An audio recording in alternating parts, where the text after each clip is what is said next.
That's what. Okay. So what you can do is after this, instead of introducing me, you call Ria. Her speech will be there Okay. because speeches are happening.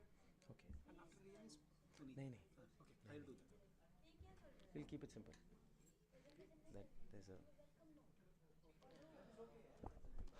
Good afternoon, everyone. Those of you who are still not seated, please grab your seats. Please try to be in the front rows as much as possible. Thank you so much for coming in. I see, apart from my friends and faculty, I see a lot of new friends, the patients, their parents, and I'm glad that we finally get to meet as part of the patient support group, also called Sahai. I'm Dr. Venkatesh Ekbote. I'm here to welcome you all in the second offline meeting since the launch of the patient support group initiative by Indian Society of Blood and Marrow Transplantation. Um, are you comfortable with English, or should I go Hindi, Marathi? I can speak only 3 languages though. All right, I can try in between to make sure that everybody of you uh, is with me on this. So thank you once again. This is an afternoon session. I hope all of you had a good meal, good meeting. We are enjoying ourselves as part of this wonderful ISBMT annual meeting, and I extend my warmest greetings to all of you. So as you are aware, the idea behind this meeting, the emphasis behind this meeting is to empower and educate patients for and helping them through their journey. I'm sure all of you are aware that bone marrow transplant is, although it is a one-time procedure, but treatment through bone marrow transplantation before and after is a big journey. All of you have been part of that journey. And it is this journey that we want to also ease and commemorate through meeting up as doctors and patients, because ISBMT wants this to not just be an academic activity, but reach out to all our patients, because eventually what makes us all relevant in the scheme of things is our patients. So thank you very much for that. Can we have the next slide? I don't think it is moving. Yeah, okay. So towards this initiative, I have my mentors to thank. We have Dr. Revati Raj here, who conceived and brought this initiative to fruition by bringing us all together. And Dr. Naveen Khatri, of course, who is heading the ISBMT presently, and our mentor, Dr. Tapan Saikya, the oldest transplant physician the country has known.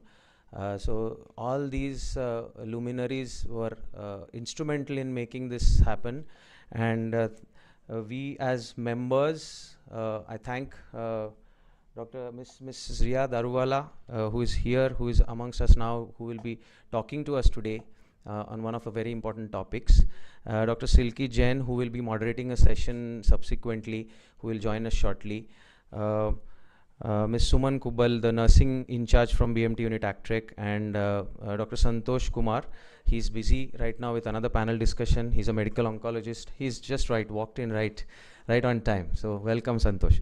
And together we try to put up a program where we discuss, debate, educate, inform, and even learn about basic problems that patients face, right from how a donor, how a disease is considered eligible for transplant, how to select patients, what are the preparatory regimens, what is the supportive care through and after the transplant, and of course what has received much attention is life after transplantation. And towards that, I think today's program addresses a very important issue, that is fertility and sexual health in survivorship of post bone marrow transplantation. Towards that, I would like to invite the chairpersons for today's program, Mr. Raghu Rajgopal. He's an executive advisor presently with the ISBMT, but many of us know him from as transplant physicians because he has been instrumental in bringing up Datri, the voluntary unrelated stem cell registry that India has pioneered, and presently he will be heading the operations and initiative of the patient support group on behalf of ISBMT. He's also joined by Dr. Purna Kurkure from SRCC Mumbai. So I hand over the proceedings to Mr. Raghu Rajgopal to carry things forward.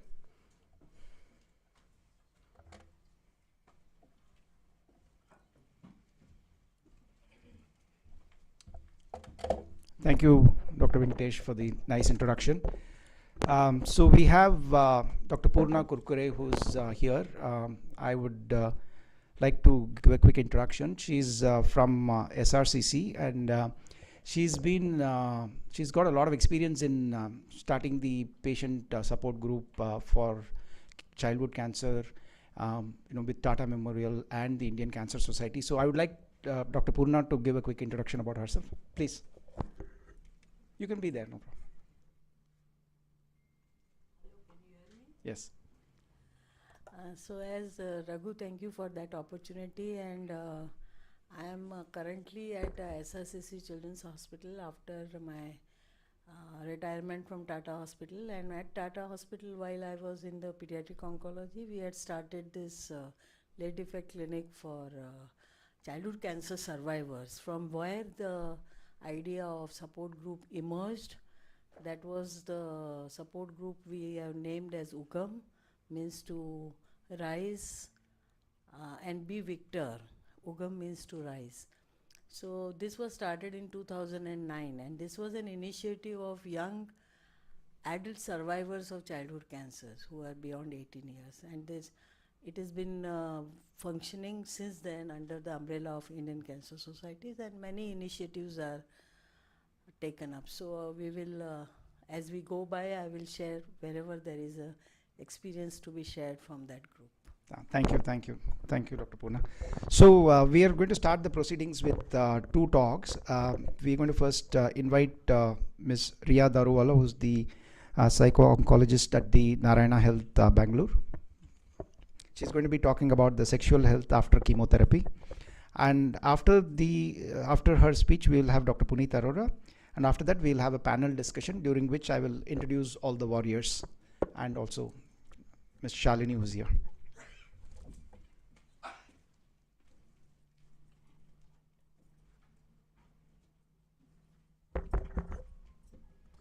Okay, so good evening, everyone. And today we're going to talk about something that's not spoken about a lot. So I try to take you through this, since we're seeing this in survivorship space quite a bit. So what we're going to do is basically have a conversation about well-being, relationships, and sexual health in general. So I'd like to set some ground rules here that this is a safe space. There are no right or wrong questions or answers, and you are welcome to share, listen, or just simply reflect on anything that is shared here today. So what we'll talk about basically is about, what kind of changes we see post-treatment, trying to understand very basically why these changes happen, impacts of treatment and recovery on adjustment, and then just some practical and psychological strategies that could help. Of course, while being able to recognize the need and how to access care, right?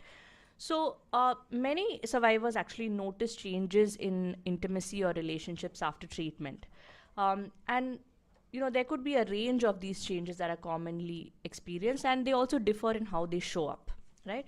So when we talk about sexual health, this is not limited to sexual activity, right? It includes a multitude of things, including the experience of the body, from comfort, emotional well-being and confidence, relationships, intimacy and connection between people.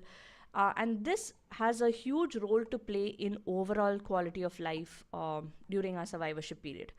So what happens is that post-treatment, there are changes, and they are often quite prevalent, and these could be influenced by physical, emotional, or relation factors. And often they are under recognized in the population, but they can be supported very easily.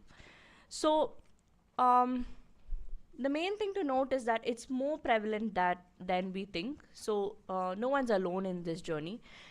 Changes in desire, comfort, intimacy are very common post cancer treatment, and they, even though they are frequent, they remain quite unspoken, right? Nobody wants to speak about them because of multiple reasons.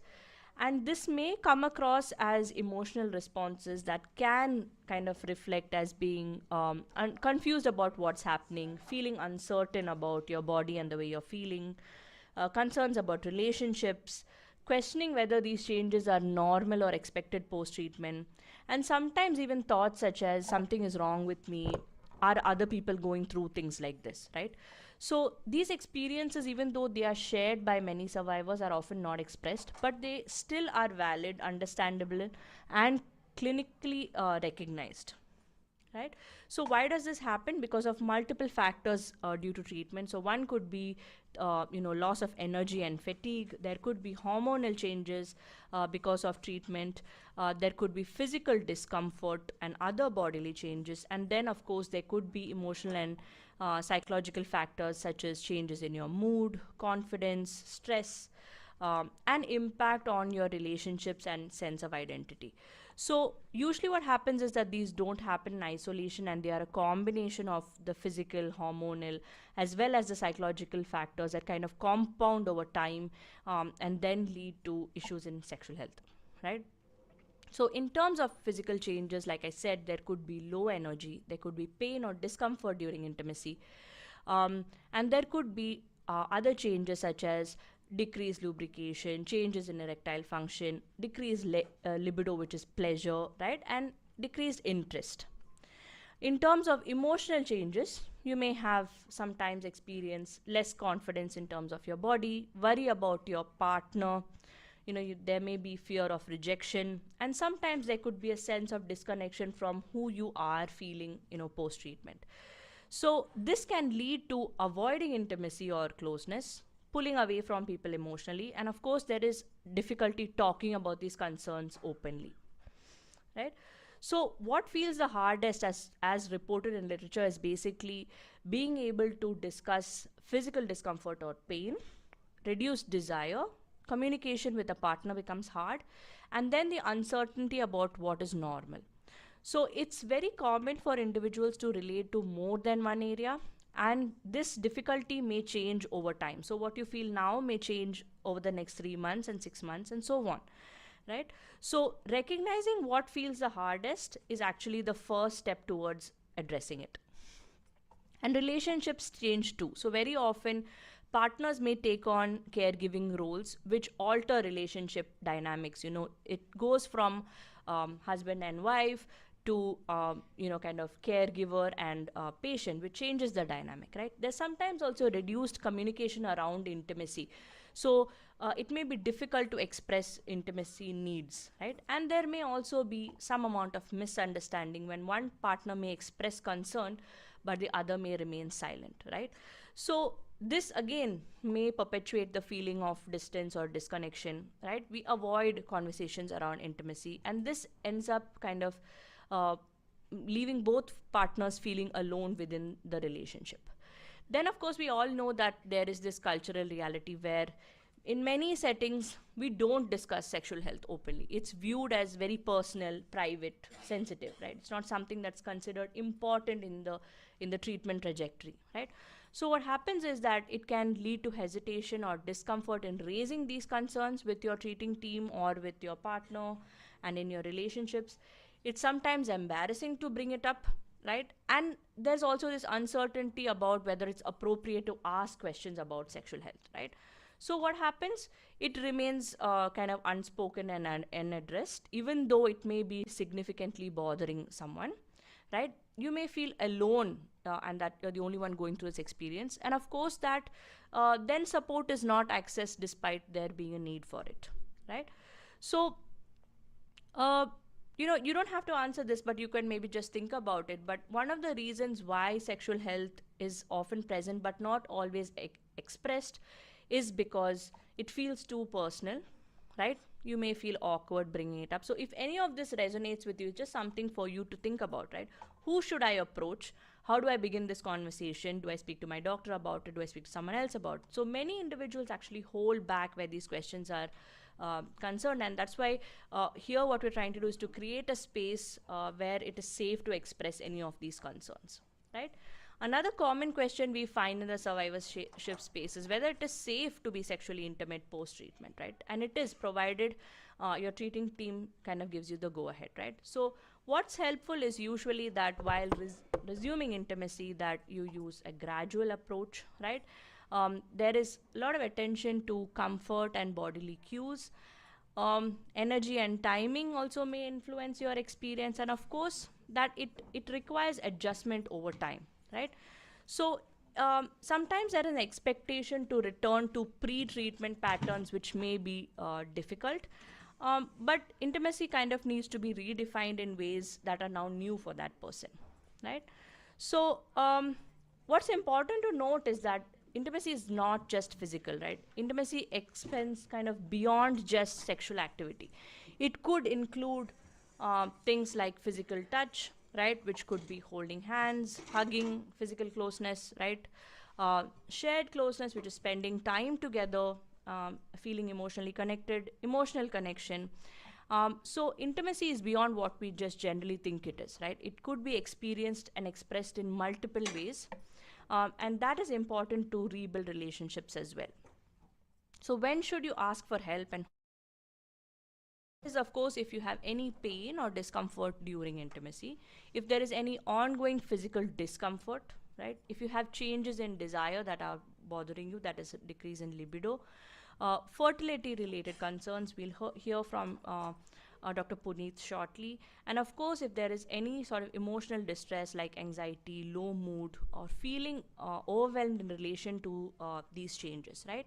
So they may evolve at different stages, but you can bring them up at any point and they can be addressed. So where could you get support if you need it? Of course, your treating medical team is one place that you could express these concerns, and they could guide you to whoever is necessary. Nursing or psychological support if you have someone on your team, right? If you have access to psycho-oncology services, that's an option. And of course, peer and support groups like this one, where you can, right? So different sources of support may be different at different stages and may also be able to provide different forms of support. So accessing this support does not fully require you to have clarity. You know, if you have a concern, just like any other health concern, you could very well take it to your treating team who could help you with it. Another thing I think for us, if there are parents in the room or things like that, is to understand that sexual health concerns exist across ages. It's not only limited to people who are married. You could be young, you could be elderly, and it expands across kind of the lifespan. So there is no single or correct age at which intimacy or connection becomes less important, right? And different stages may have different concerns. So younger individuals may have concerns around fertility, future parenthood, relationships, dating, identity, changes in body image, etc. While older adults may have, you know, different concerns, but they still value intimacy, closeness, and connection, right? So despite difference in changes, needs are individual and they can be addressed individually as well. So the key takeaways that basically I would like to point out is that changes in sexual health post-cancer treatment is common and they are widely reported, right? These experiences are shared across survivorship, even if not openly discussed. Many concerns are understood, recognized, and often manageable with appropriate support. Support can be accessed at different points through various specialists, depending on what the individual's needs are. And of course, that sexual health is an important part of overall well-being and quality of life. And all these concerns are equally valid, meaningful, and appropriate to bring into care conversations with any of your healthcare teams. Thank you.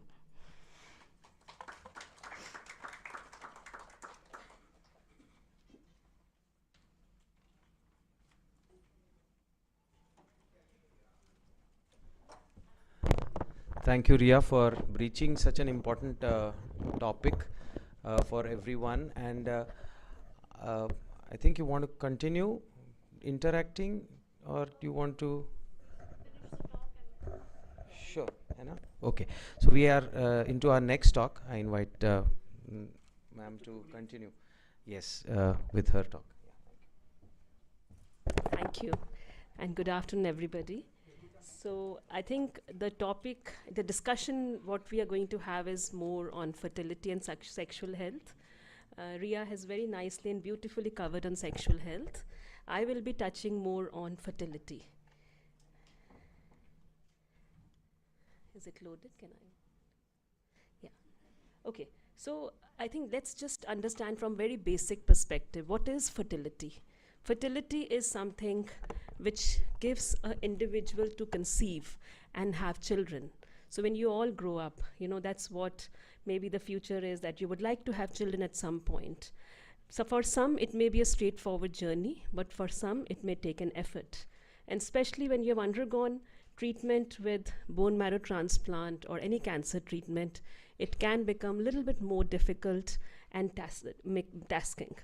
And so infertility is basically when there is a trouble getting pregnancy. So the process of reproduction in females involves a uterus, the ovaries, which are circled, and then those thread-like structures, which are called as fallopian tubes. In the males, it is a little bit more simple, comes from the testicular area. So all these changes happens at puberty, which means at the age between 11 to 14 is the age when these all maturity is happening in the body, with a view that in case the pregnancy is to happen, it happens after that. So if we consider just an ovary is a structure in the female body which has got eggs, and it has also got a tissue which releases hormones, so which is called as estrogen. So these eggs and hormones help to achieve pregnancy. And when Ria spoke about sexual health, it's very much related to the hormones and not the eggs. So eggs bring in pregnancy and fertility. The hormones जो होते हैं वो basically वो tissue से आते हैं, right? So tissue में से estrogen निकलेगा, and then those hormone comes in, and अगर वो कम हो जाते हैं तो हमारी sexual health effect होती है. So दोनों चीज़ें निकलती ओवरी से ही हैं, जो कि एक structure है female body में. और हम फीमेल्स में क्या होता है कि उम्र के साथ ये एग्स और हार्मोन्स कम होते ही होते हैं. जैसे अगर हम एक फ़ीमेल को देखें तो अराउंड 41-45 ईयर्स पे उसके पीरियड्स ख़त्म हो जाते हैं, मेंस्ट्रुअल साइकिल ख़त्म हो जाता है. क्यों? बिकॉज ये एग्स और हार्मोन्स कम हो जाते हैं. लेकिन जब आप कोई ट्रीटमेंट लेते हो तो ये डिक्लाइन बहुत पहले हो जाता है, मे बी एट 20-25. तो क्या होता है, एग्स कम हो जाते हैं, पीरियड्स ख़त्म हो जाते हैं जिसको हम एमेनोरिया कहते हैं, या पीरियड्स इरेगुलर भी हो जाते हैं इस ट्रीटमेंट के बाद. मेल्स में क्या होता है, 3 तरह के सेल्स हैं टेस्टिस में. एक स्पर्म फॉर्मेशन है जो प्रेगनेंसी करते हैं. Then there are 2 cells called as Sertoli and Leydig. Leydig cells क्या बनाते हैं, मेल हार्मोन जो कि टेस्टोस्टेरॉन है. जैसे फीमेल्स में ईस्ट्रोजन है, मेल्स में टेस्टोस्टेरॉन है. सो अगर इनका डैमेज हो जाता है तो फिर स्पर्म्स आने कम हो जाते हैं, which is called as azoospermia. या फिर जैसे फीमेल में मेनोपॉज होता है, मेल में एंड्रोपॉज होता है, जिसमें कि वो टेस्टोस्टेरॉन कम हो जाता है. सो क्या हम इन चीज़ों को प्रिजर्व कर सकते हैं before starting the cancer treatment? This is all about fertility preservation. कि जब उनको इंसल्ट हो रही है बिकॉज ऑफ कीमोथेरेपी, रेडियोथेरेपी या बोन मैरो ट्रांसप्लांट ट्रीटमेंट, तो क्या हम उन टिश्यूज़ और सेल्स को प्रिजर्व कर सकते हैं? सो ये एक रिकमेंडेशंस हैं जो कि इंटरनेशनल गाइडलाइंस के फॉर्म में हैं कि येस, इन फीमेल्स हम एग्स को प्रिजर्व कर सकते हैं, हम एग्स और टिश्यू दोनों को प्रिजर्व कर सकते हैं, जिसको हम कहते हैं ओवेरियन टिश्यू क्रायो प्रिजर्वेशन. या फिर हम सिर्फ अगर रेडियोथेरेपी मिल रही है तो कभी कभी हम उन ओवरीज़ को उस रेडिएशन एक्सपोजर से बाहर निकाल देते हैं, जिसको कहते हैं ओफोप्रेक्सी. मेल्स में हम स्पर्म्स प्रिजर्व कर सकते हैं, लेकिन जो स्पर्म टिश्यू प्रिजर्व करना है वो अभी मेल्स में एक्सपेरिमेंटल है. तो हम सिर्फ मेल्स को स्पर्म प्रिजर्वेशन का ऑप्शंस दे सकते हैं. So what is egg freezing, क्या होती है ये एग फ्रीजिंग जो कि हम पेशेंट्स को ऑफ़र कर सकते हैं? सो एग फ्रीजिंग का मतलब होता है कि एग्स को निकालना ओवरीज में से, लेकिन हम डायरेक्टली एग्स को नहीं निकाल पाते हैं, उनको मैच्योर करना पड़ता है, और उनको मैच्योर करने के लिए हमें 10 से 12 दिन के इंजेक्शंस देने होते हैं ताकि हम उन मैच्योर एग्स को बाहर निकाल सकें। सो अगर आपके डॉक्टर जिनको आप दिखा रहे हैं अपने ट्रीटमेंट के लिए, कैंसर ट्रीटमेंट के लिए, बोन मैरो, अगर उनके पास 10-12 दिन आपको दे सकते हैं, then this option is the best कि हम एग प्रिजर्व करें। दूसरा, अगर और एग प्रिजर्व में भी ये होता है कि वो सिर्फ 3-4 एग्स नहीं, ये देखा गया है कि कम से कम 10 से 15 एग्स अगर होंगे तो आउटकम अच्छा मिलता है। सो हमें कोशिश ये कर, हम लोग जब हमारे पास आते हैं पेशेंट्स, तो हम कोशिश ये करते हैं कि जितने से ज़्यादा एग्स प्रिजर्व हो सकें एक बार, उतना बेटर है। सो जो हम प्रिजर्व करते हैं एग्स, हम इमेच्योर एग्स भी प्रिजर्व कर सकते हैं जिसमें कि 10 से 12 दिन के इंजेक्शंस नहीं लगते, लेकिन उनका सक्सेसफुल आउटकम बहुत कम है। तो इसलिए जो मैच्योर oocytes जिनको 10 से 12 दिन चाहिए ही चाहिए इंजेक्शंस देने के लिए। फिर ये वाला जो मैं कह रही थी जिसमें स्टिमुलेशन नहीं करनी होती, वो हम क्या करते हैं, स्मॉल एंट्रल्स जहाँ लिखा हुआ है, ये इसका नाम है, हम इनको यहाँ प्रिजर्व करते हैं। लेकिन जो मैच्योर, जो कन्वेंशनल ट्रीटमेंट होता है जिसमें 10 से 12 दिन के इंजेक्शन लगते हैं, उसमें एक छोटा एग को ग्रो करके इस स्टेज पे लाया जाता है और इनको निकाला जाता है। लेकिन अगर हम इंजेक्शंस नहीं देंगे और इस टाइम पे निकालेंगे तो एग्स तो मिल जाएंगे बट सक्सेसफुल आउटकम नहीं मिलता। सो अगर बिल्कुल टाइम नहीं है प्रिजर्व करने के लिए फर्टिलिटी, तो ये हम कंसिडर करते हैं बट समझाते हैं कि इसका आउटकम बहुत अच्छा नहीं है। अब तीसरा तरीका जो अभी डेवलप हो रहा है, लेटेस्ट है, ओवेरियन टिश्यू, जिसका मतलब है एग्स एंड टिश्यू टुगेदर। उसमें हम क्या करते हैं कि ओवेरियन, जैसे ये ओवरीज हैं, इसमें से टिश्यू लेके उसके छोटे छोटे टुकड़े बना देते हैं ऐसे, और उसको प्रिजर्व कर लेते हैं। इसमें एग्स भी हैं और हार्मोन्स भी हैं, और जब कैंसर का ट्रीटमेंट या पूरा ट्रीटमेंट ख़त्म होता है तो ये टिश्यूज़ हम वापस डाल देते हैं उनकी बॉडी के अंदर, ताकि वो एक्सेप्ट कर लेती है बॉडी उसको, और उसमें से फिर एग्स और हार्मोन्स निकलना शुरू हो जाते हैं। So this is called as ovarian tissue cryopreservation. So sperm की फ्रीजिंग सिंपल है। एक उसको इजैकुलेटेड सैंपल हम कहते हैं, इजैकुलेशन से दे सकते हैं, बट अगर कई बार इजैकुलेशन से नहीं पॉसिबल क्योंकि स्ट्रेसफुल सिचुएशन होती है, तो हम एक नीडल डाल के टेस्टिस में वहाँ से स्पर्म्स निकालते हैं, जिसको कहते हैं टेस्टिकुलर स्पर्म एक्सट्रैक्शन, टेसे। सो थोड़ा सा इजी प्रोसीजर है, इसमें कोई टाइम लैग नहीं है। जैसे ही आपका डायग्नोज हुआ हम उसको प्रिजर्व कर सकते हैं, अनलाइक फीमेल पेशेंट्स जिसमें हमें थोड़ा टाइम चाहिए उनको प्रिजर्व करने के लिए। सो स्पर्म फ्रीजिंग का तरीका भी वही है कि हम उसको फिर फ्रीजिंग में डाल देते हैं -196 डिग्री सेंटीग्रेड में। ये लिक्विड नाइट्रोजन होता है, इसके लिए कोई इलेक्ट्रिसिटी नहीं चाहिए, बट क्रायो कैन्स होते हैं हमारे पास जिसमें ये सारा टिश्यू प्रिजर्व रहता है। सो एक तीसरा तरीका होता है एम्ब्रियो का। अब एग और स्पर्म इंडिविजुअल्स हैं, अगर एग एंड स्पर्म को हम बाहर कंबाइन कर लेते हैं, फर्टिलाइज करवा देते हैं, तो एक एम्ब्रियो बन जाता है which is like a cell stage of the baby.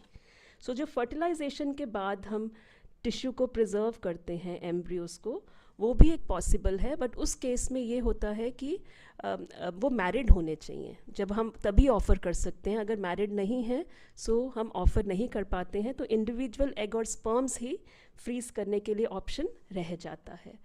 So how does this help? जो सारा टिश्यू प्रिजर्व है, ऑब्वियसली इस होप से हमने प्रिजर्व किया है कि हम उसको यूज़ कर पाएंगे फ्यूचर के लिए। तो जो स्पर्म सैंपल है उसको हम यूज़ करते हैं for procedures like IUI, intra uterine insemination या IVF, और एग्स को जब यूज़ करना होता है तो स्पर्म से फर्टिलाइज करके एम्ब्रियोज बना के फिर यूज़ करते हैं। सो अगेन ये प्रोसीजर एक सेल्फ स्टेज पे फ्रोज़न है। इसके बाद थोड़े और प्रोसीजर्स होते हैं जब फाइनली हमें प्रेगनेंसी चाहिए होती है या फर्टिलिटी रिस्टोर करनी होती है। So I think that is it from my side, जिसमें मैंने बेसिक प्रोसीजर्स कवर किए हैं। व्हाट वी ऑफ़र, जब एक किसी बच्चे को डायग्नोज होता है या एडल्ट को डायग्नोज होता है कैंसर और उसमें वो ट्रीटमेंट जा रहा है जिसमें कि एग्स और स्पर्म्स इफेक्ट हो सकते हैं, तो हम उनको डैमेज होने से पहले कैसे रिस्टोर एंड फ्रीज कर सकते हैं. This is all what it is about fertility preservation. Thank you very much.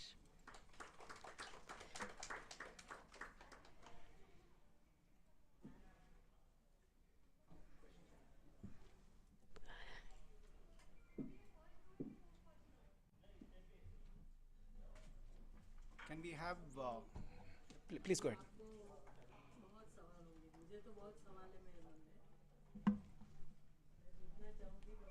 को डॉक्टर पुनीत को कि सबको लगेगा कि ये कौन सी उम्र में फर्टिलिटी प्रिजर्वेशन कर सकते हैं, because there is a level of maturity which you have to attain for fertility preservation.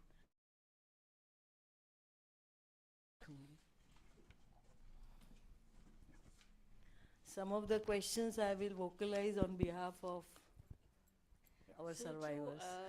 Eggs हैं, जैसे मैंने कहा बॉडी में चेंजेस प्यूबर्टी में आते हैं जो कि 11 से 13 साल के बाद शुरू होती है.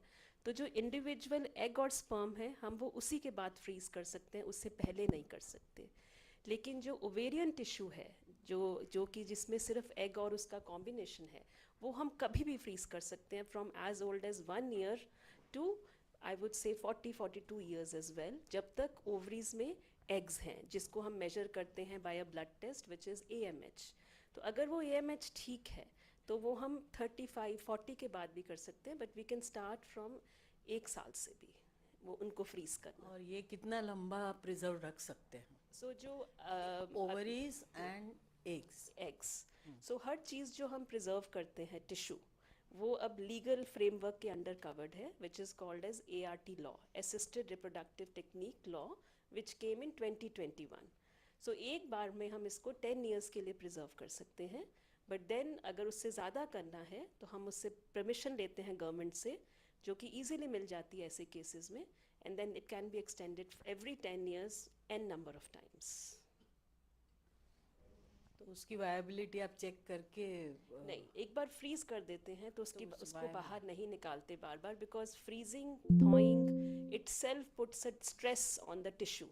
सो अगर एक बार फ्रीज हो गए, एज लॉन्ग एज वो जो क्रायोकैंस का टेम्परेचर मेंटेन्ड है -196 to 100 degrees, that is fine. We don't need to check it again and again. और उसका आउटकम जैसे जैसे साल बढ़ते हैं वैसे वैसे क्या है, लिटरेचर में क्या बोला है कि और आपके अनुभव में क्या है? सो फ्रीजिंग जो होती है वो टिश्यू को इफेक्ट नहीं करती है. जो एक टिश्यू अगर 1 साल पहले फ्रीज हुआ है और अगर टिश्यू 30 साल पहले फ्रीज हुआ है, उसकी वायबिलिटी एज लॉन्ग एज उसको बार बार निकाला नहीं गया है बिल्कुल सेम है. That does not effect at So the all. outcome doesn't change with the number of years of freezing. And the sperms in the boys, how do you collect? Young, जैसे ovaries तो आपने बोला, you can pick up ovary even today, in today's time laparoscopically, very simple procedure. पर boys में very young children, young males, how do you? So unfortunately अभी less जो puberty से नीचे हैं, जो जिनकी प्यूबर्टी नहीं शुरू हुई है, टेस्टिकुलर टिश्यू फ्रीजिंग अभी इतना ऑप्शन नहीं है. सो उनके लिए हमारे पास कोई ऑप्शन नहीं है. सो फॉर देम वी से कि जब कैंसर ट्रीटमेंट ख़त्म होगा तब we will kind of check their fertility and then take it from there. So I have set the set, now please start questioning. Yeah, we can, if you have any questions, you can ask, or we can start the panel and you can still ask questions. Yeah.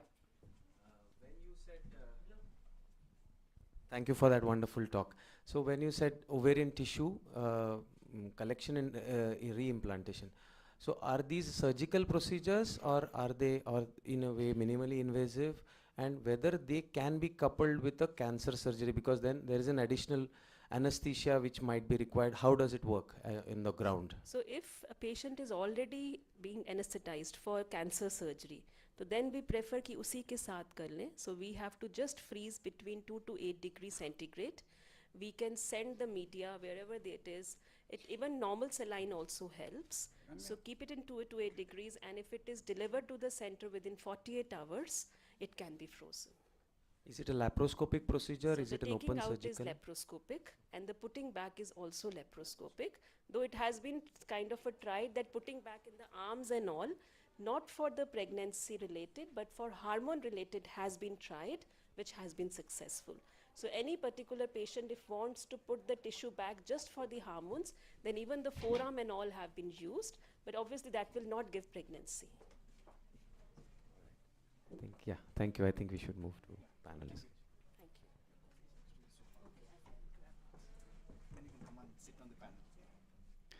Thank you. It was very interesting, and we gained a lot of talk. So now we move on to the panel discussion. So first, I would like to invite Riya Daruwala again, and she's already been introduced. She's the psycho-oncologist working in the Narayana Health Hospital in Bangalore. Riya, do you want to please come on stage? Okay, you want to? Okay, great. And then I would request Ms. Shalini Jatia to be coming on the stage. Shalini works with Tata Memorial Hospital. She runs the Impact Foundation. Impact Foundation is basically a foundation that helps raise funds for pediatric patients, and she does that for 9 hospitals of Tata Memorial across the country. So let's give a big round of applause. Let's start with the youngest warrior that we have, Shania Kinney. Shania Kinney, can you please come on stage? She had Fanconi anemia. She had a transplant in 2024 with a haplotransplant, her father being the donor. And I would like to thank her mom, Smita, and her uncle, Roland, who are here, who accompanied her today to this event. Let's give a big round of applause. Shania is a budding journalist. She just finished her graduation from journalism, and she's doing an internship with on one of the biggest restaurant-related events that's happening. Next, I would like to invite Archana Ingawale. Archana is a mom of a warrior. His name is Rishi Ingawale. Rishi Ingawale got treated in 2011. He was suffering from chronic granulomatous disease, CGD. The transplant took place in Apollo, Chennai. The donor was an unrelated donor from Datri. His name is Nikhil Kumbar. So after a year, Nikhil and Rishi met in Chennai as a donor recipient meet. Nikhil got registered with Datri when he was working in Google. And then that was one of the first collections that Datri did in Delhi. In fact, I stayed in Delhi for almost a week to go through the GCSF procedure, and then we harvested that in BL Kapoor Hospital under Dharma Chaudhary. Thanks, Archana, for being here. Archana is a freelancer. She does a lot of work for non-profits, so she will share her experiences. Next, I would like to invite Amit Chenoy. Amit is, again, a trained patient advocacy person. He got his transplant in 2018, December. So he has completed 7 years and 4 months. And he's got a 4-year-old son, whose pictures that I saw. So Amit has been actively involved, and he's been talking to a lot of patients in India. So patient advocacy is something that is coming up now in India, whereas in the Western countries, patient advocacy has been part of, even all the registries have a lot of initiatives around that area. But thanks to Revati and thanks to Dr. Venkatesh and Dr. Silky Jain, all of the people who've been continuously doing patient-related patient support group meetings every month. There is a webinar, so we'll give you more information on that. We encourage all of you to log in and listen to a lot of warriors who come there and talk about their experiences and what kind of support they can receive from the community. Amit got a transplant. He's an AML survivor, got a transplant in 2018, as I said, 7 years, 4 months before, collected in Nanavati, Datri donor, and then got transplant with Samir Melinkeri, Dinanath Mangeshkar. So thanks, Amit, for being here.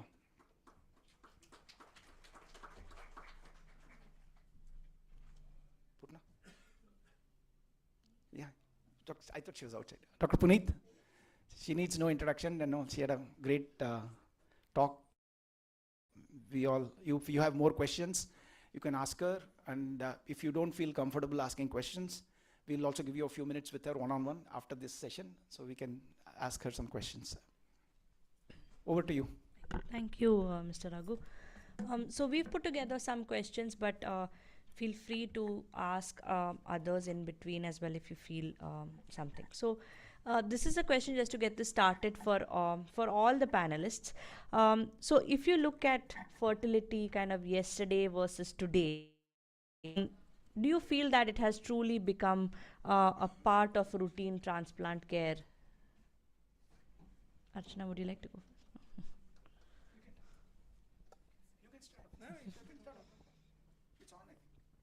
Hello. Sorry, I wanted to repeat your questions. So my question was that if you look at basically how transplant care has evolved, do you think that fertility has become a routine part of it? Okay.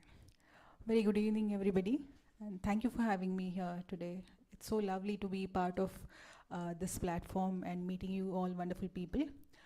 So when I talk about Rishi and my transplant journey, it's been 13 years, more than 13 years now. Back then when my elder son, he undergone a transplant, he was just 4.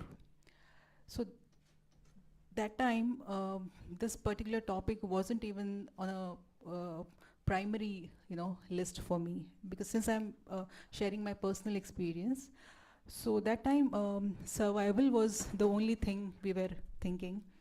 And of course, we were briefed about this issue, but then we did not discuss in depth. So that time, nothing much was happened for my this thing. For me, I was 34 years old of age and treated with the AML just 2 years post-marriage. So the topic of fertility came only after my first induction had failed. So it was quite late in the day. So since it would affect the morphology of the sperm, we did not go ahead with sperm donation or sperm collection at that point in time. We thought that we would be a couple traveling all across India and the world and just have a childless marriage. But later on came COVID. Then you had issues of what next. Plus our neighbors having children, relatives having children. So we thought, why not give it a try? And that point in time, during COVID only, my wife had undergone an operation for fibroids. So the gynecologist told us that when a fibroid situation happens, it's actually the body's need for having children. It is the body's way of reacting for the need of having children. So we thought of going through an assisted reproductive procedure. Thank you, Amit, for sharing. My question to Dr. Puneet. So from your has fertility preservation evolved from what was possible in the past to what we can offer now? You did brief us, but is there anything you would like to add? Yes, I think science को देखें तो definitely it has evolved, and I think because doctors, oncologists are the first physicians for the patients, so I think they are also evolving now, because we get more queries on this now, what we have seen before, more questions, more uptake of these strategies now. So I think it's involving both ways, awareness and scientifically as well. Thank you. Amit, did anyone kind of discuss fertility with you before treatment? Was it part of the conversation you had? So not before treatment per se, but as I said earlier, I had just undergone my first cycle of chemo, which is the 7+3 induction. It had failed because still 60% of blast cells were there in my marrow. And my treating doctor came up and said, I know it's quite late in the day I'm asking you this, but would you want to do a sperm extraction? I said, doctor, I have a family history of cancer. I don't want that to go to my progeny. So I think I will not want to do that. That's where we actually took what do you say, informed consent or a mutual decision between me and my wife and the doctor. It's actually the need is to have a full family involved in the discussion, but we being there in the treating room, it was just a matter of me and my wife taking that decision at that point in time. Right. Dr. Puneet would like to add Yeah, something. I would just like asked a question of evolving in science. So I think what Amit is saying is that yes, at some point we were saying that no preservation after the start of chemotherapy, but now we do offer, but that too after 6 to 9 months of the last dose of chemotherapy. What we have seen is, so still if the sperms are kind of a visible, viable हैं तो फिर भी preserve कर सकते हैं और options हैं कि उसमें उसको हम select कर सकते हैं. There are procedures जैसे advanced Zymot करके आता है Pixie जिसको कि हम sperm select कर सकते हैं and get the healthy sperms out of it. So yes, that way I would say कि we no longer say no to preservation or pregnancy after finishing chemotherapy. Obviously case to case पे vary करता है, but that can be offered now. Right. My next question is for Shania. Shania, were you briefed about this, and what was your thought when the topic of fertility was initially broached with you? Honestly, no. We spoke about fertility maybe twice in the 7 years that I've known Dr. Revati. Once was the first time that we met, and towards the end of our appointment, she just mentioned that, actually you can't have, you might find it difficult to have children, and you will have to tell your partner when you do get married. And I was 15 at the time. I was like, okay, we'll see when the time comes, I guess. And then later she talked about freezing eggs. So in a way I was a little relieved there are options for me later if and when the time comes. So not really, we've never really had a conversation at home about it either, because at the time that was not the priority. The priority at the time was, well, survival and Dr. Puneet, if I were to ask you, what are some of the biggest barriers to kind of fertility preservation you think are? So I think we did a lot of, I would say, analysis as well, pan-India. What we found, the three main barriers were 3 A's. So it was awareness, availability, कौन offer करेगा, कहाँ करना है, available है भी कि नहीं, and accessibility. कि whether accessible hoga financially is I feel the biggest barrier here in the accessibility group, because these procedures do cost money. Government hospitals, I'm sure they can offer, but जो advancement है वो ज़्यादा private sector में है. So I think that way I would say that these 3 were the main barriers which we found were responsible for decreased uptake of these services. On that note, Dr. Shalini, since you work in the space of fundraising and providing care, where do you find the gaps? Like, what gaps could we fill in to help fertility preservation? So I think there are multiple gaps in the area of fertility, and when a family is told that their child has to undergo a transplant, the priorities are very different. It's more about putting the finances together, time is of the essence, running around for documentation. The private sector has maybe less issues when they are paying out of their pockets, but people coming from the poor socioeconomic strata, fertility is not the priority. And I think that the first gap is in raising awareness and educating the families. I feel this is a collective effort which has to be done by the clinicians, by the counselors, by the social workers, by the teams in the hospital. We have to have a better awareness program. And then after that, even after the awareness, the whole issue again is of finance, even for doing the fertility process. There are no insurances that are covering this.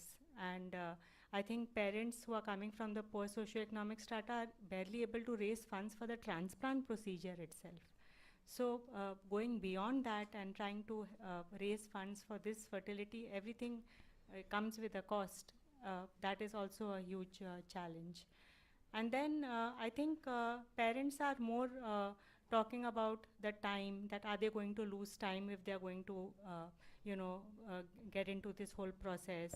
Is this going to affect the outcomes? So there are a whole lot of questions that even the families, you know, raise. So I think it's a collection of all these things, which is a gap and which needs to be addressed. And on that, sure. Yeah, so as a parent, as a family, when we are going through the difficult journey, the major concerns are whatever topics we are discussing, are they going to affect your decision of going ahead with transplant or not? Those were the only and only, you know, top priority questions you know, as a family, we discuss, and if that is not going to affect your decision of going ahead with transplant, we will talk about it later. Whenever we will, you know, reach there, we will see what to do. And then probably this also can one of the reason of not getting more aware about it or discuss about it. Also, as she mentioned, it may you know, take little time, which not every patient is, you know, having. So that also can affect this entire discussion or you know, this process. Thank you. I think that was my question to Archana, which you already answered. But on that note, Dr. Puneet, once you've crossed the time, are there any other options that you could offer, you know, once patients have gone through their treatments, like, you know, put priorities first and then they have resources left over? Is there anything that we could offer them? So normally, like Dr. Poorna said, that, you know, in the survivorship clinics, now fertility is a routine checklist. So वहाँ पे वो diagnose हो जाता है कि whether, you know, he or she will be able to be fertile or have pregnancy or not. If those values suggest same, like I said, कि things have changed, कि अगर chemo मिल भी गई है, फिर भी options हैं, as long as the parameters are okay. But if it suggests कि eggs exhaust हो गए हैं, ख़त्म हो गए हैं, और sperms भी बिल्कुल zero nil हो गए हैं, तो then the options remain use of donor.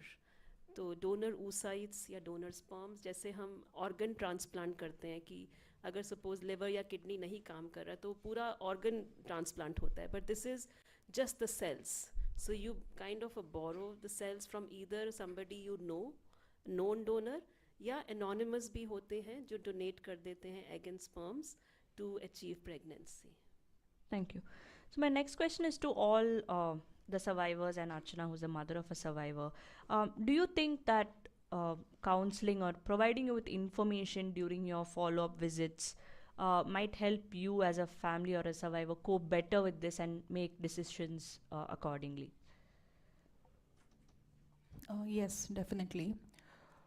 As I mentioned, I can only, you know, talk about my own experience. So during the transplant, you're, as a family, as a patient also, you're so occupied with so many things happening parallelly and coordinating on so many things and bringing it together. This particular topic, you know, does not become a priority. Second, whenever we are having post-transplant follow-ups, that time we are little you know, relieved, and we have that mental space to understand what next can be done. During the transplant, as everybody is saying, the priorities are different. We may not understand and cope with the importance of this particular topic. But yes, post-transplant, whenever the follow-ups are happening, when we can discuss it with little ease, with little, you know, relief, now the transplant, the main thing has happened, and now we can cater to the other needs. That time, the scheduling of the follow-up sessions with including this topic will definitely help families. Amit, would you like to add? Yeah.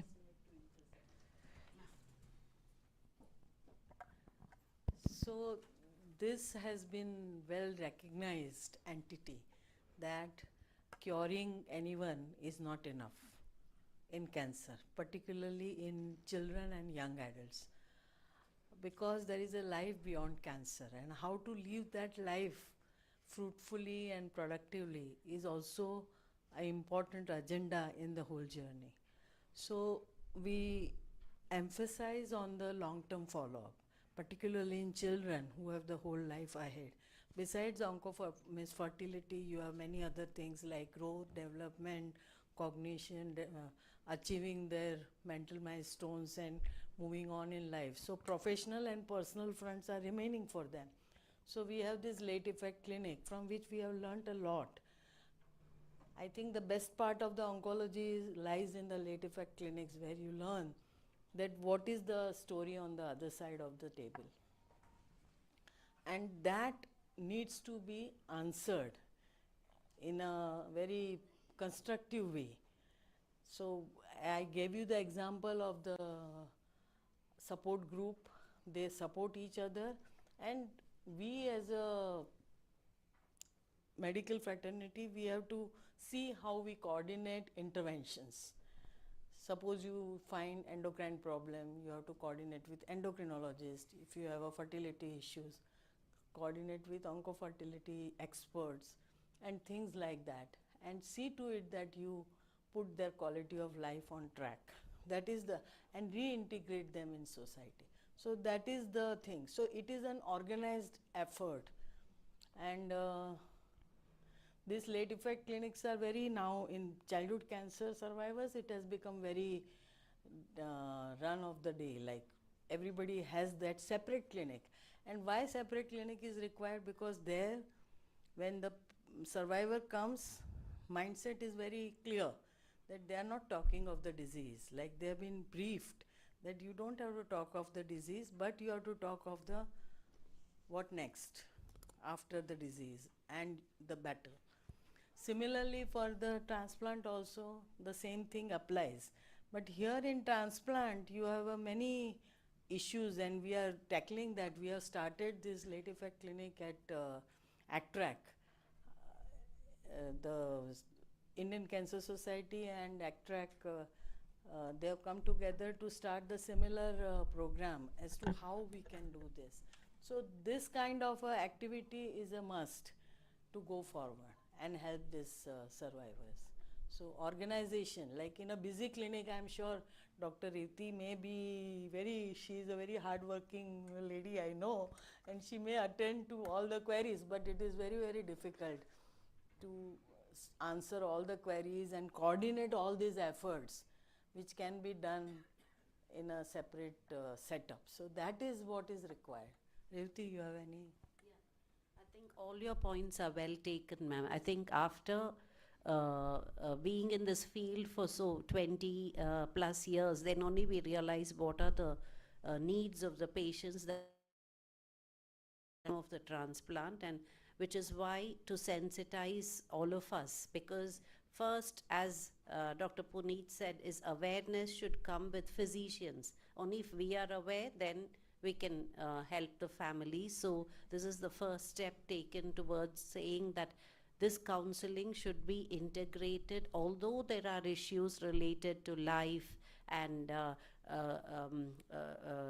future and everything. This has to be addressed even before we start their treatment, and patients should be given information. So this is something that we as physicians should realize. Only then we can help our families. Thank you. Oh, yeah. So this is regarding funding. I'm also pleased to share with all of you, the panelists and the audience, that Shalini is part of the Chief Minister's Relief Fund. So I wanted to ask, is there something that the Maharashtra government would be able to do for, not just supporting the transplant, but also supporting the cost related to preserving of the eggs? And that's something that I wanted to check. So currently, the Chief Minister's Relief Fund is covering 20 ailments, and there's a cap for each ailment, but the process is quite smooth. There is almost a cap of 2 lakhs that they're giving for transplant. And the Chief Minister's Relief Fund Maharashtra is obviously restricted to patients from the state of Maharashtra. But having said that, of recent, what the Maharashtra government is doing is they're getting into a few tripartite MOUs. So if the Chief Minister's Relief Fund is not covering some medical ailment and there is a need and it can be proven and there can be some papers submitted, I think the government would be happy to get some other donor to kind of meet this need. So I'm sure work can be done in this field, and I mean, me being a part of the whole cancer, team in Tata, myself, honestly, my knowledge of fertility was very, very less until 2 days back, because I was going to be a part of this conference, and now I'm actually going back with ideas that we should have more NGOs even helping only in this specific field. We've reached out to NGOs in the past that please help us in the field of education for survivors. How about we start telling NGOs that we want earmarked funds only for the field of fertility? And I think that can be very revolutionary on its own. So a lot needs to be done. I'm actually grateful to be a part of this whole forum, because I'm going to go back learning a lot and be able to implement a few things in the future. Thanks, Dr. Shalini. That Sure, comes to Dr. the Venkatesh. late effect funding that we should create. Like Shalini is aware that we have a growth hormone. Like you have we have a endocrine clinic in Tata, which was started in first we were sending the patients to survivors to Wadia traditionally, which is next door. But then having so many survivors, we started the endocrine clinic, and that led to systematic evaluation and growth hormone replacement therapy, which is so costly. With the support of many CSR donors, plus many a times, like we have created a late effect fund. As we have a treatment fund in Indian Cancer Society, we have a late effect funds, and eligible patients who require money for treatment of late effects are able to access these funds, like growth hormone, IVF, assisted reproduction in a given case, and things like that. So this type of NGO efforts are needed if you have to really look, because late effect enumeration, that yes, somebody is not able to procreate, is not fertile, and that is a stressful thing, just giving the findings. What is the Solution. intervention that you can offer? That is the next question, and you have to be ready for that. Otherwise you are increasing their stress level and not doing anything. So this has to go hand in hand. Thank you. Dr. Venkatesh. Yes. Dr. Riya, I have a question for you, because the whole sort of gamut has come sort of full circle, I think, pointing towards you as a psycho-oncologist to connect the two dots.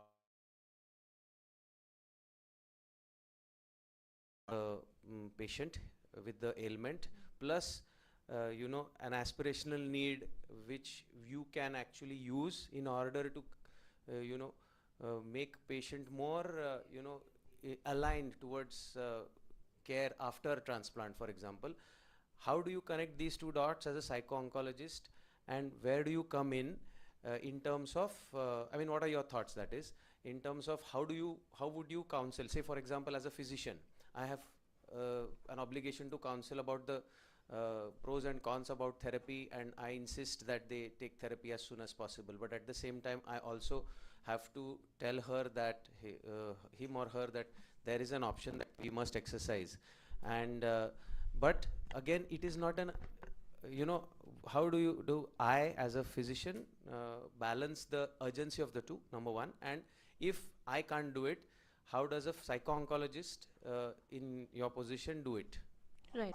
So I think I can give you an experience from what we do at our center, which is that we have a pre-transplant workup which is compulsory to actually go through psycho-oncologists. So we do a dental, we do cardiology, and then we do the PAC, and psycho-oncology is part and parcel of that. So during that conversation, we actually do bring up a lot of these things, because clinicians don't have time in their routine clinics, right? And during that time, we do educate them that these are concerns which are possible in terms of late effects. Is it something you're thinking about? Because very often, like Archana and Amit brought up, it's something that you may be thinking of at the back of your mind, but don't right to bring up with your physician, right? So if we do have families, I was telling them some time ago that I had a teenager recently who expressed some concerns that her parents were unaware of, you know. So I think whenever those concerns are brought up with us, we basically bridge this gap between what a patient wants to say and what the doctor knows, right? I think that's important because as physicians, you don't have as much time with patients, or your time is used in a different capacity as compared to us, right? So sometimes there are very intimate details that are shared with us, which we may choose to share with you if it is relevant, like example for fertility, you know. So it's not just about fertility. I think, like I was saying, there's a distinction between fertility and sexual health, which we need to make clear. So sometimes it's not a concern about fertility. It could be a concern around sexual health. I'm not able to perform. My partner doesn't want to be near me. It could be, you know, multiple things like that. So even bringing that up and being able to provide a referral to the specialist, I think, is crucial. Right. I also think yesterday Dr. Puneet and I were having this discussion about how physicians themselves kind of need to think that this is important, right? Because we have options now to do it before treatment. So I think if the community comes together, then we can help advocate for it, you know, and for our patients. So if you have to suggest a program where a regular referral is made part of a protocol, what would that be for as a psycho-oncology consultation for our patients? So we do it as a pre-transplant clearance for both families and for children and for donors. All three are evaluated by the psycho-oncology team. We do cognitive assessments for patients as well who are young, where we expect cognitive deficit. So why can't we do something like that for fertility as well, where we are expecting an impact, right? So we do this pre-transplant, so we have very clear baseline assessments to see whether treatment has impacted any of these things, right? And then year on year, just like we have late effects clinics, like Dr. Purna said, we have psycho-oncology late effects in follow-ups year on year to ensure academic achievement, cognitive abilities, meeting of milestones, everything, you know, peer relationships, so many aspects. So I think fertility can very well be woven into that conversation. And that stands, you think, for the initial cancer diagnosis patients as well? Yes, absolutely. So right after they visit their physician, they should see you ideally, I mean, So in an oncology setting, we do this slightly differently because I think an oncology diagnosis itself is a very, kind of heavy thing to carry. So we give them some time. But we do build rapport very initially. So we are usually part of the team that breaks the diagnosis, and then we follow them up on a daily basis and see. It usually takes about a week or 10 days before we are able to break that little barrier and start a conversation. With patients who come to us exclusively for transplant, workup start on day one. So you don't have as much time to kind of do that. Yeah. So I have a follow-up question to that. Since you're a psycho-oncologist, either pre-transplant or post-transplant, since it's a very sensitive topic, what techniques do you use for the patients to open up? Right. Like, you can share some examples, or like, the patient comes in. How do you make sure that the patient is comfortable to actually ask you this question? Right. Do you give any pointers? I think the first thing is that I don't treat it as it being sensitive as compared to anything else. Just like I would address anything else, I would ask very openly about sexual health, and I think that's crucial. So the moment people find that the healthcare provider is uncomfortable, they are uncomfortable as well, right? So I was sharing an experience actually some time ago about a 14-year-old girl, one of our patients who's a survivor, who came into my clinic about a month ago, has been through treatment with us just for her routine follow-up, and said, I need to talk to you alone, right? So I said, okay, I know there's something going on here. And this was a sexual health concern. We think that 14-year-olds are not concerned, but they are, right? And she said, everyone in my friends group is kissing. Should I be doing it too? Right? And then she said, I said, why is this a concern? And she said, because nobody is interested in me. I don't look like a girl. Right? And that's so deep, right? Because there's a body image concern there. There's a sexual health concern there. There is she's also getting some amount of growth hormones, because hormonally she's not at a 14-year mark. She hasn't had her secondary sexual characteristics developed. There are so many things going on there, right? And this was one example, Dr. Venkatesh, where we took it to the treating team and said, she has a concern here because she's not looking like a girl. Is there something that, we can do, right? So besides just helping her psychologically kind of cope with what's happening. We also looped in the our treating physician looped in the endocrinologist and said, do you think that we should be doing something? Is it going as per plan? What are we expecting, right? So we could prepare her. We could tell her that, yes, you're kind of behind time, but we're hoping that, in so much time you will be okay, don't feel pressured by things like this. And I think that's crucial, because she would have never done that if her parents were sitting in the room. And before she left the room, she told me, don't tell mom.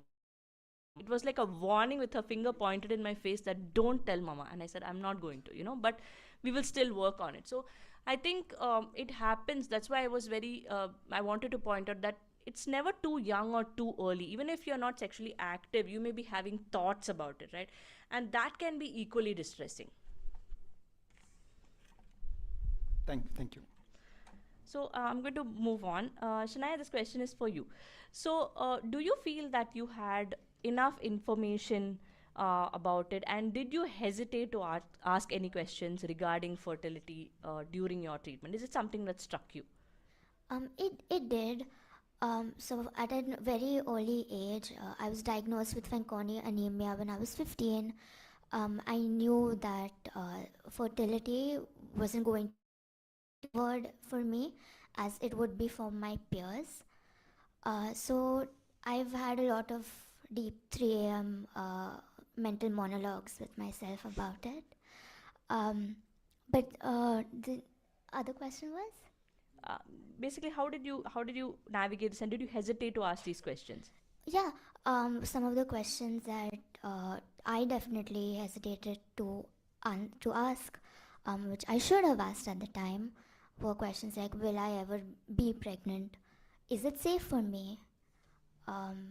Will I pass on this condition to the kid? And if I do, will I have the emotional bandwidth to go through what I went through, and will I have the finances to take care of the kid? Right. So I think that is powerful, right? Because she was 15 when she was treated, and at 15, Shania could have thoughts like this. I think most of our patients could, right? Yeah. Thank you for being so open, Shania. That's really helpful for us. Amit, in your journey, do you feel that you had enough information, not just from your doctors, but just from other sources, if you wanted to think about fertility? And So I had read about it on online resources, WebMD, Mayo Clinic at that point in time. There were no support groups as such from where I could get information way back in 2018. There were Facebook based there, but not generally somebody who could pick up a phone and talk, or some WhatsApp group at that point in time. So yeah, but I had researched, looked into it. First thing that came up there is chemotherapy can damage your reproductive system to such an extent that you cannot bear children, or you cannot father children at that point in time. So yeah, that was the kind of information at that point in time. did you ever speak to your doctor about it, though? Yeah, I did speak to my doctor about it, and he said that your first induction has happened. You're literally shooting blanks at that moment. So sperm preservation to bhul hi ja, ye point pe. Right. Dr. Shalini, my next question is for you. Do you know any of any NGOs currently working in this space? I know you said that we should advocate for more, but are you aware of any sort of? Yes, absolutely. We have Indian Cancer Society, ma'am is heading it, and we have Indian Cancer Society who's looking into the late effects clinic, and I'm sure they cover small aspects of fertility also, but we particularly don't have any NGO currently, at least in Tata, that is only taking care of this aspect. However, there are a lot of corporates today who are very, very happy to take up specific projects related to cancer. And I think that I am going back with homework, that I should put together a project with ma'am's help and try and see what we can do for the patients in the future. Yes, we haven't done so much on it in the past and even right now. And also, I feel that we have to make some content, like some pamphlets and some reading content, which can be made in all the languages. and it's very important to keep it in the hospital so that the children who are going ahead with transplants, their parents have access to information in the hospital rather than using internet and getting wrong information. That's also, yes, absolutely. So that's also important. And then to make it as a protocol, even in the counseling which is done by the clinicians, by the psycho-onco team, I think we should just make it a protocol in the hospital itself. I mean, we are seeing high volume, so sometimes it's not possible, but if we make it a protocol, so then I think then it will be followed. So a lot of work needs to be done. Right. And also lastly, I feel that we should also have something to take to the policy makers in the future, that can we also put this as a priority area and work upon it. So maybe even that. There is one thing which I would like to add to Shalini, that we always say that coordination for oncofertility is a very challenging and daunting task, because Dr. Puneet said that it is not in public hospitals. Many of the underprivileged patients need to be helped financially, which will not be honored in a corporate sector hospitals. So the high volume centers like Tata Hospital, we did that. As I said, no, that endocrine, we were referring the patients to Vadia, which is also not a public, it's a public sector hospital. But still, it was not working out very well in terms of coordination. So if you have a, say, oncofertility clinic on board in the hospital, then it will make tremendous impact. And high volume centers should have that, so that you have a very centered, like concentrated efforts once you are organized in a structurally as an oncofertility clinic. Right. You can ask for a corporate to first have the oncofertility clinic. Yes, ma'am, absolutely. Yeah, I'm so happy to hear her. Like your question was, did you had enough information about it? I remember the day Reti ma'am told me about this in the morning session. At the night, I was thinking that whether I should Google about this or not. I thought couple of times, and I told myself, let it be now, because this is not the priority. You have other problems to deal with. Deal with those problems, and then take this issue whenever necessary. If I would have had something, some platform like this back then, I might have, thought discussing openly without even giving it a second thought. Yeah. So yes, what you are saying is very much needed by patients. And what she spoke just now, she was only 15. I'm a mother of 18-year-old and a 14-year-old, younger one. I still don't have that courage. I'll be very honest and open here.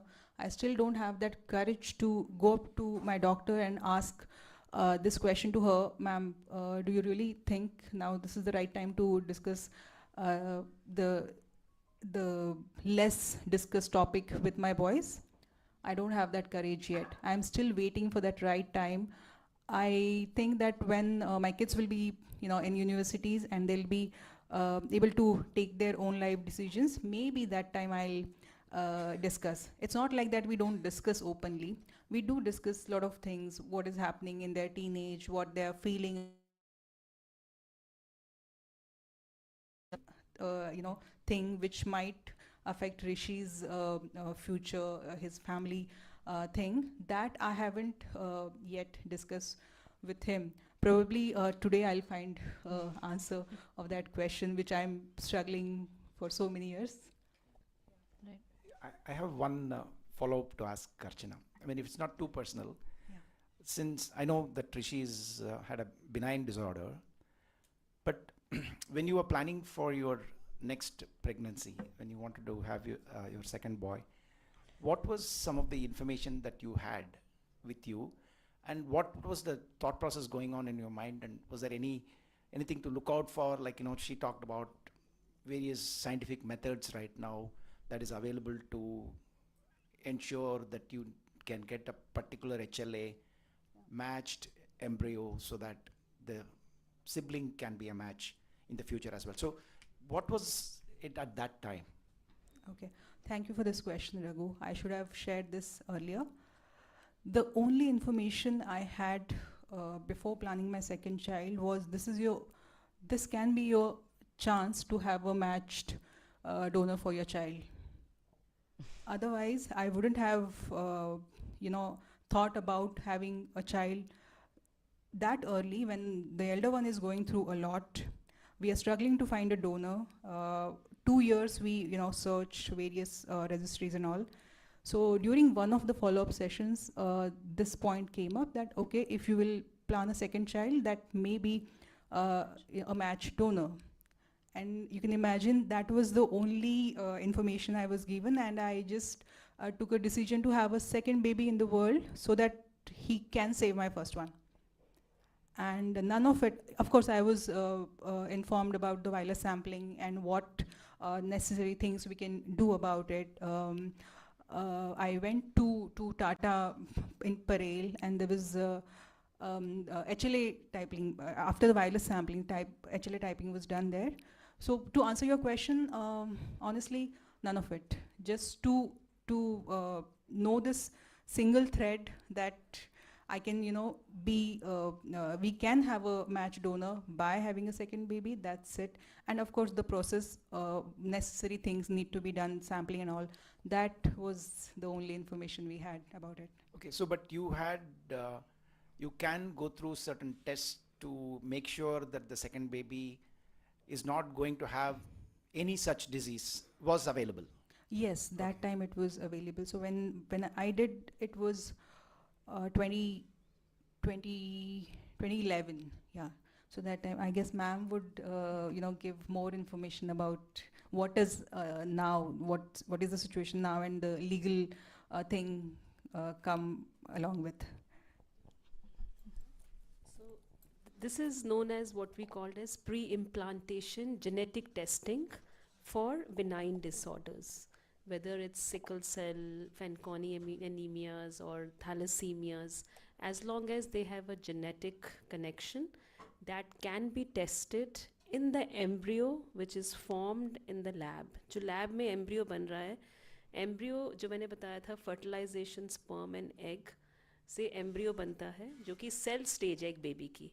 तो उस stage पे आजकल हम biopsy लेके diagnose कर सकते हैं कि क्या वो embryo उस particular disease से affected है कि नहीं है, और अगर वो नहीं है तो फिर हम mother में वो embryo implant कर देते हैं. So this is something which has come up. This is called as PGT, pre-implantation genetic testing for monogenic, मतलब एक gene disorder है. कोई भी gene, whether thalassemia, multiple diseases में नहीं कर सकते, कोई भी एक disease disorder है उसमें कर सकते हैं. Right.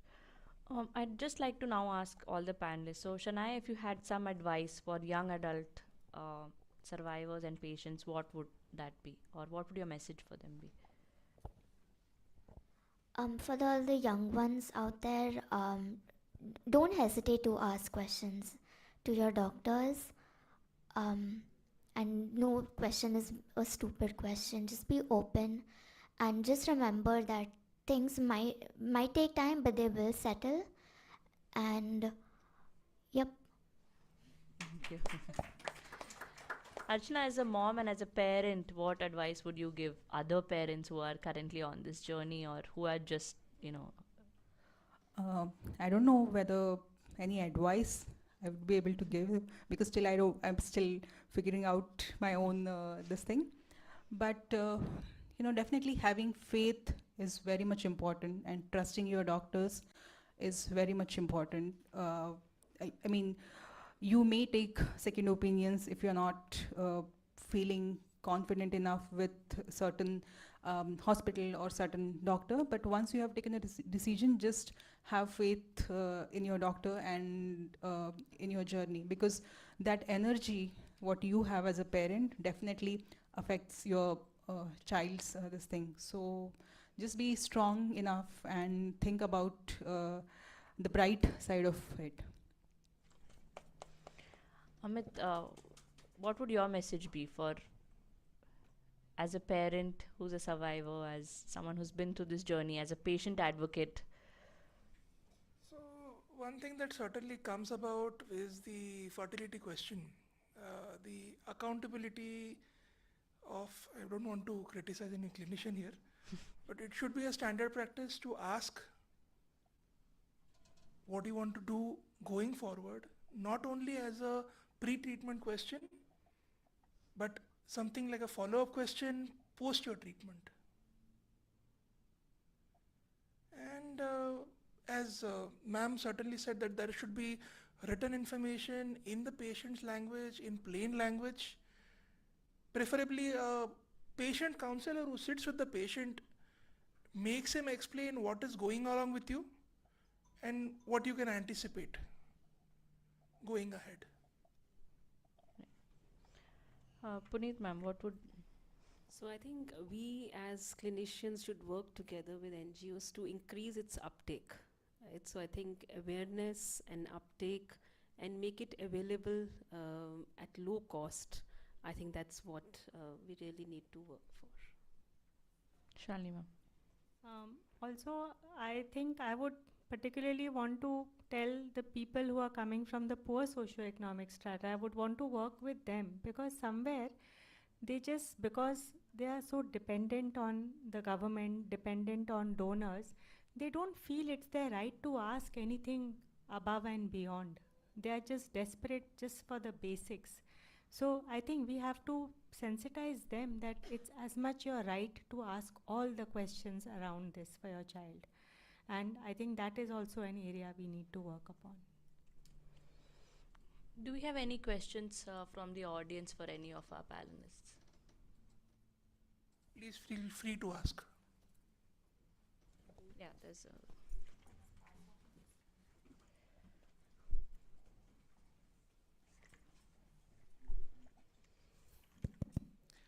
Thank you everyone. My name is Suraj. मेरा ट्रांसप्लांट हुआ था नवंबर 2019 में, यहीं पर एक्ट्रैक्ट टाटा में, डॉक्टर नवीन खत्री सर के अंडर में. सो जैसे आपने बताया सबने कि फिनेंशियल सबसे बड़ा जो यहाँ पर इशू जो क्रिएट होता है वो फिनेंस का ही होता है.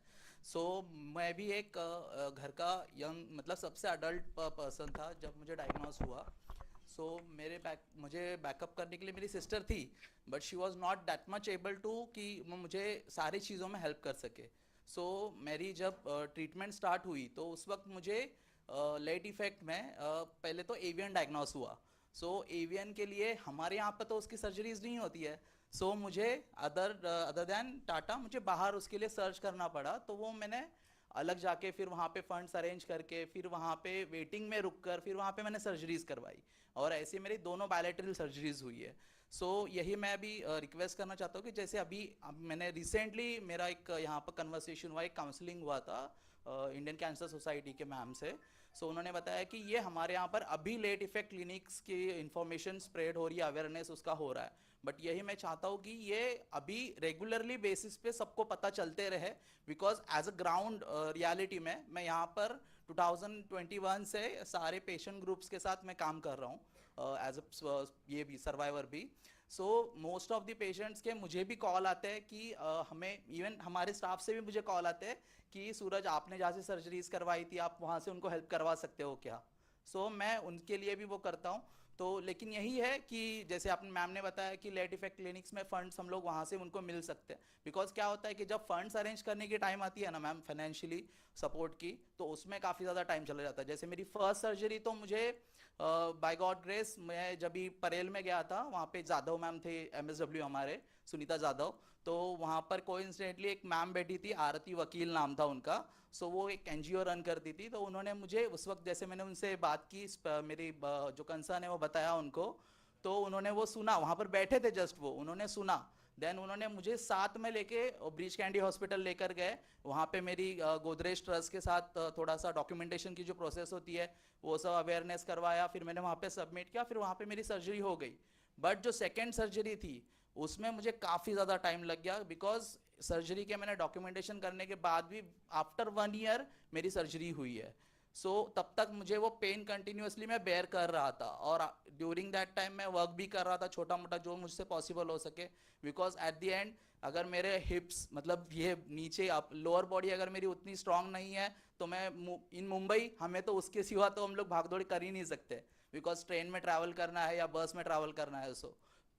तो ऐसे प्रॉब्लम्स फेस कर रहे थे. तो मेरा मेजर कंसर्न यही था कि फाइनेंशियल सपोर्ट हम लोगों को जो भी सोशल बैकग्राउंड से जो पुअर बैकग्राउंड से आ रहे हैं उनको वो मिलते रहे. और जैसे मैम ने कहा कि अवेयरनेस चाहिए, तो ये अवेयरनेस तो मतलब ग्राउंड रियलिटी पे अभी तक मुझे तो लग नहीं रहा है कि यहाँ पर तो अपने आप पे नहीं पहुँची है उतनी. तो ये रेगुलरली बेसिस पे होना चाहिए.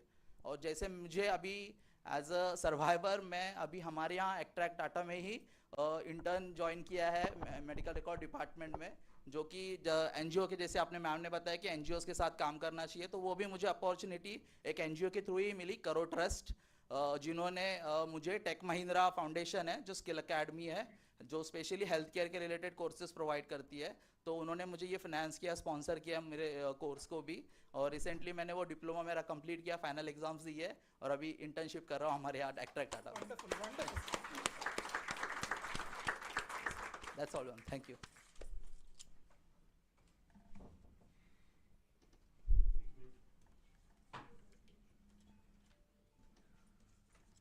नमस्कार मैडम, मैं सिर्फ भारत. मैं मेरा बड़ा बच्चा है विराज, उसका ट्रांसप्लांट 2024 में हुआ था. हमने स्पर्म जन इजैकुलेशन करके उसको स्टोर भी करके रखा है. जैसा अभी अपना एक डिस्कशन हुआ उसमें बताया गया कि वो जो एम्ब्रायो टेस्ट होता है उससे पता चलता है कि फ्यूचर में जो उसको किड्स होंगे उसमें वो डिजीज़ कैरी कर रहा है कि नहीं कर रहा. तो दिस टेस्ट इज़ 100% एक्यूरेट या कैसा है? जो PGT-M है दो चीज़ें करता है. एक तो बताता है कि उससे जो एम्ब्रियो बनेगा वो डिज़ीज़ फ्री है, और दूसरा HLA मैचिंग. अगर आपको जैसे अर्चना ने कहा कि आप सेकंड प्रेगनेंसी करिए कि शायद वो डोनर मिल जाए उस प्रेगनेंसी में, तो वो HLA मैचिंग भी पॉसिबल है और जेनेटिकली हेल्थ भी पॉसिबल है.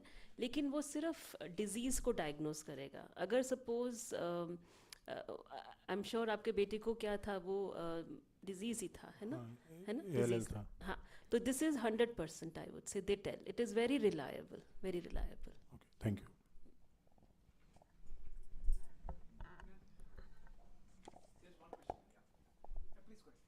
Okay, hi. So firstly, thank you for this informative session. It will help me a lot. So I underwent autologous bone marrow transplant in 2023. And post that, so I just wanted to know, right now there is, as in my menstrual cycle has undergone a big change. It's very irregular. So I just wanted to know what are the future problems, or how should I go ahead with all these thoughts, like will my kids will have this disease or not, or will I be able to conceive or not? How should I go about these thoughts or problems? Shall I take that? Okay. So I think वो ज़रूरी है कि let's find out whether what you had was hereditary, which means it's passing in generations, whether somebody in the family had it before you. So if it is so, then yes, that can be tested by PGT-M जो हम बात कर रहे थे. But if it is like just one-off event जो सिर्फ आप में हुआ है, which means it is not genetic, then it's unlikely it's going to pass on. So there's a difference in the hereditary pattern of the disease. And I think talking about the menstrual cycle irregularities, generally autologous में थोड़ी complications कम होती हैं with regards to damage. Allogenic में ज़्यादा होता है, but still I think you can get the test done कि आपका वो जो egg reserve है, ovarian reserve कैसा है, just to be more aware about it. We had one question there, I think, and then we can close. Hello ma'am, मेरा नाम ताज मोहम्मद शेख है. मेरा ट्रीटमेंट जनवरी 2023 में स्टार्ट हुआ था. तो मुझे वहाँ पे स्टार्टिंग में ही डॉक्टर ने बोला था कि आपको पहले सर्वाइवल का देखना है, उसके बाद ही या फिर आप बेबी या फिर इस पर सोच सकते हो. और उस टाइम मैं मेंटली और फाइनेंशियली ये रेडी भी नहीं था इस सब चीज़ के लिए कि कैसे होगा क्या होगा. फिर मेरा काफ़ी मेरा प्लेटलेट्स और ब्लड का इशू रहने लगा कि ये डाउन ही रहता था हमेशा। फिर उन्होंने मुझे बोन मैरो ट्रांसप्लांट के लिए सजेस्ट किया। मुझे CML था, उसके बाद ये ट्रांसप्लांट हुआ और काफ़ी इन्फेक्शंस और काफ़ी टाइम हो गया। तो अभी मेरा ये क्वेश्चन है कि मैं कितने टाइम के बाद मैरिज अपना सोच सकता हूँ या फिर बेबी का कितने टाइम के बाद प्लान कर सकता हूँ, और क्या ये चांसेस है कि मेरे थ्रू जो मेरा बेबी होगा उसको भी हो सकता है, या फिर मेरे लिए क्या ऑप्शन है कि नेक्स्ट में बेबी कैसे प्लान करूँ या फिर कैसे क्या हो। तो आप कितने साल के हैं? मेरा अभी एज 28 है। 28 ईयर्स है। सो आई थिंक एक बार जैसे हमने कहा कि सीमन टेस्ट करवाते हैं, वो करवाना चाहिए आपको। लेकिन आप कब प्रेगनेंसी प्लान कर सकते हैं, वो जो आपके ट्रीटिंग डॉक्टर हैं वो आपको इस बारे में डेफिनेटली बेटर बताएंगे। बट हम ये कहते हैं कि अगर आपको कंडीशनिंग थेरेपी मिली थी आपके बोन मैरो ट्रांसप्लांट में और उसमें, तो उसके कम से कम एटलीस्ट 1.5 साल के बाद, 2 साल के बाद करना चाहिए। नॉर्मली बिनाइन कंडीशंस जो होती हैं उसमें रिकरेंस नहीं होता, बट अगर कैंसर ट्रीटमेंट होता है उसमें हम 5 साल वेट करते हैं कि कम से कम 5 साल, ताकि कोई रिलैप्स ना आ जाए उसमें। सो उसके बाद कहते हैं। सो अगर बिनाइन है तो आप 1.5-2 साल के बाद प्रेगनेंसी प्लान कर सकते हैं, अदरवाइज़ 5 साल। लेकिन आपको स्पर्म टेस्ट करने के लिए लास्ट कीमोथेरेपी के 6 महीने बाद आप कभी भी टेस्ट करवा सकते हैं, ताकि आपको अवेयरनेस आ जाएगी कि आप कहाँ पे हैं, किस स्टेज पे हैं और कितना वेट कर सकते हैं। So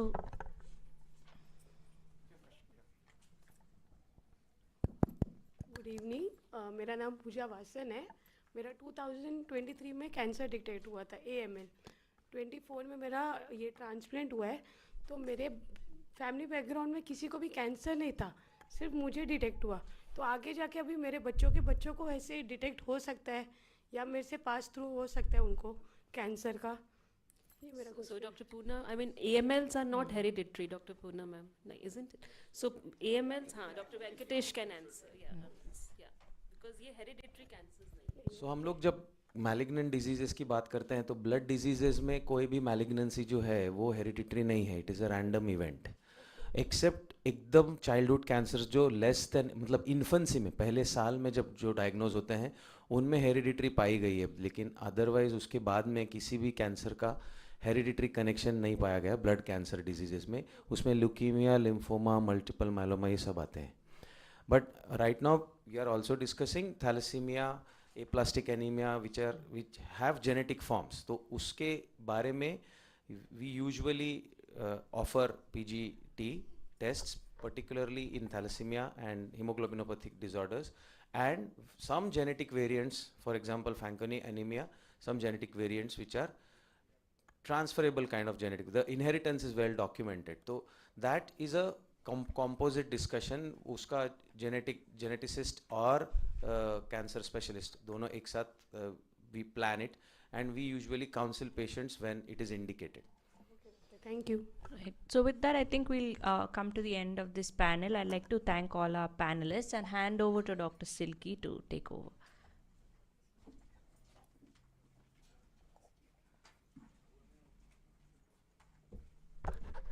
So I think it has been a great session, and I think it was made great by the presence of all the patients, all the warriors, as we would like to address you.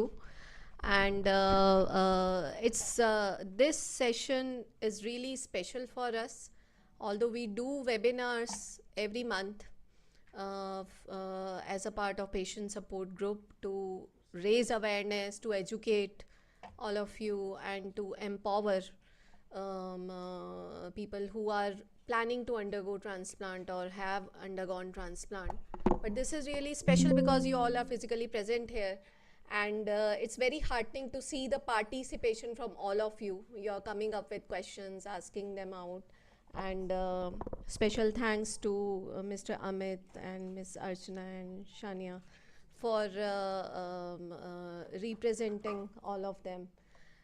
And then I would also like to thank Ms. Shalini for representing Indian Cancer Society, for joining us today, Dr. Poorna, and Dr. Puneet deserves a big thank you for coming all the way from Delhi and patiently answering all the queries, and Ria for the talk as well as for gracefully moderating the session as always, and Dr. Venkatesh for helping conduct it smoothly.